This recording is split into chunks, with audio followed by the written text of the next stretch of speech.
कोई व्यक्ति पाप कर रहा है और उस पापी का यदि आप नाम लेते हैं या उसकी पाप की चर्चा करते हैं तो आप भी उस पाप में क्या हो जाते हैं, शेयर आपका भी वहां पर पक्का हो जाता है। यहाँ भागवत जी का आप सिद्धांत सुनिए, यत अधर्म कृतस्थानम सूचकस्यापि तद भवेत्। अधर्म करने वाले को जो नरक आदि प्राप्त होते हैं वही उसकी चर्चा करने वाले को भी प्राप्त होते हैं। यानी आपने वो अपराध नहीं किया, आपने वो पाप नहीं किया, लेकिन आपने उस पापी की चर्चा की तो आप भी बैठे बिठाए उसके पाप में आप भी सम्मिलित हो जाते हैं। इसलिए यहां पर ये शास्त्र कहते हैं कि कभी भी पाप न करो और साथ ही साथ पाप करने वालों की भी निंदा भी नहीं करो। निंदा एक बहुत बड़ा दोष है। हम लोग अनजाने में ही अपने आप को पापों से भर देते हैं। मैं आपसे पूछूं, दो लोग यदि बैठते हैं तो उन दो लोगों के बीच में चर्चा क्या होती है? तीसरे की निंदा चुगली, इससे अलावा कुछ होता है?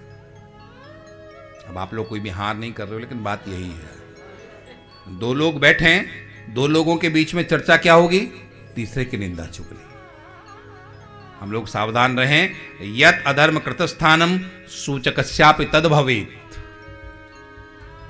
हमारे शास्त्रकारों ने कहा है कि श्रेष्ठ व्यक्ति कौन है? अनसूय कृतप्राज्ञ सुबनानन चरण कदा। जो व्यक्ति कभी किसी की निंदा नहीं करता है, जो व्यक्ति किसी में कभी कमी नहीं देखता बल्कि सद्गुण देखता है, वो श्रेष्ठ व्यक्ति है। यहां उल्टा होता है। सद्गुणों की बात आए तो सद्गुण हम में है और दुर्गुण की बात आए तो दुर्गुण किस में है? सामने वाले। अपने में दुर्गुण दिखाई देते हैं?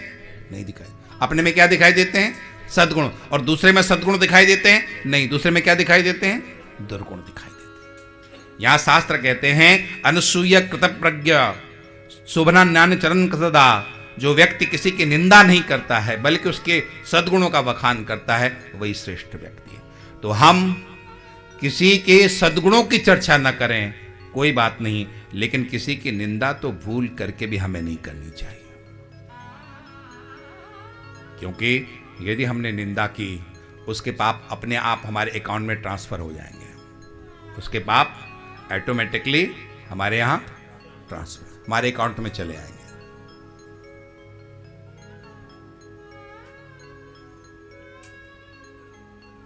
एक छोटी सी कथा है, बहुत महत्वपूर्ण कथा है। एक राजा ने ब्राह्मण भोज किया। संत ब्राह्मणों को बुलाया उसने भोजन करने के लिए। बड़े प्रेम से भोजन बनवाया, 56 प्रकार का भोजन बनवाया, बहुत सुंदर। भोजन परसने के लिए तैयार रखा हुआ था खुले में। ब्राह्मण अभी भोजन करने वाले थे, संत अभी भोजन करने वाले थे। ऊपर से एक गरुड़ एक सर्प को लेकर के जा रहा था और दैव योग से वही ऊपर से जा रहा था, तो उसने सर्प पर प्रहार किया और सर्प के मुख से वो विष निकल करके वो खीर के भगोने में पड़ गया। अब राजा ने सबको खीर परसी और परसते ही थोड़ी देर में ब्राह्मणों ने खाया, संतों ने खाया और थोड़ी देर में कई सैकड़ा वो सबका देवलोक गमन हो गया। अब वो ब्रह्म हत्या निकली। अब ब्रह्म हत्या किसके माथे दी जाए, ये प्रश्न होने लगा। तो धर्मराज के पास ये विषय गया कि अब ये हत्या किसको दी जाए। राजा को दी जाए तो कहा गया कि नहीं, राजा का कोई दोष नहीं, राजा को तो पता ही नहीं था कि इस खीर में सर्प विष पड़ चुका है। तो क्या उस गरुड़ और सर्प को दिया जाए? तो फिर ये वहां पर जवाब आया, उनको भी दोष नहीं दिया जा सकता है, क्योंकि उन्होंने भी जानबूझ करके, वो तो पशु हैं। गरुड़ का भोजन वो सर्प है और सर्प का स्वभाव है, इसलिए वो भी दोषी नहीं हो सकते।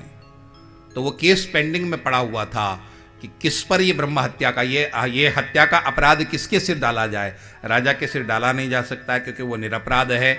गरुड़ को डाला नहीं जा सकता है, सर्प को डाला नहीं जा सकता है, किसको डालें? तो पेंडिंग पड़ा रहा कि चलो देखते हैं किसके सिर ये डाला जाए। और इधर बहुत परेशान राजा, मैं क्या करूं इतने मेरी वजह से इतने ब्राह्मणों की हत्या हुई, मैं इस हत्या से अब इस पाप से कैसे मुक्त हूं। तो फिर एक सभा बैठी और उन्होंने कहा कि आप पृथ्वी पर जितने ब्राह्मण हैं, संत हैं, सबको बुला करके भोजन कराओ, तो आप इस हत्या के पाप से मुक्त हो सकते हो। तिथि तय हुई और वहां ब्राह्मणों को आमंत्रित किया गया।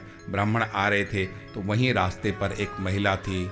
उसने ब्राह्मण, कहाँ जा रहे हो? राजा, क्या भोजन? अरे वो बहुत दुष्ट है, वो बहुत पापी है, उसने न जाने कितने ब्राह्मणों को मार डाला, तुम क्यों जा रहे हो? यमदूतों ने जाकर के कहा धर्मराज से, महाराज मिल गया मिल गया मिल गया, अपराधी मिल गया। का कौन अपराधी? का वो महिला।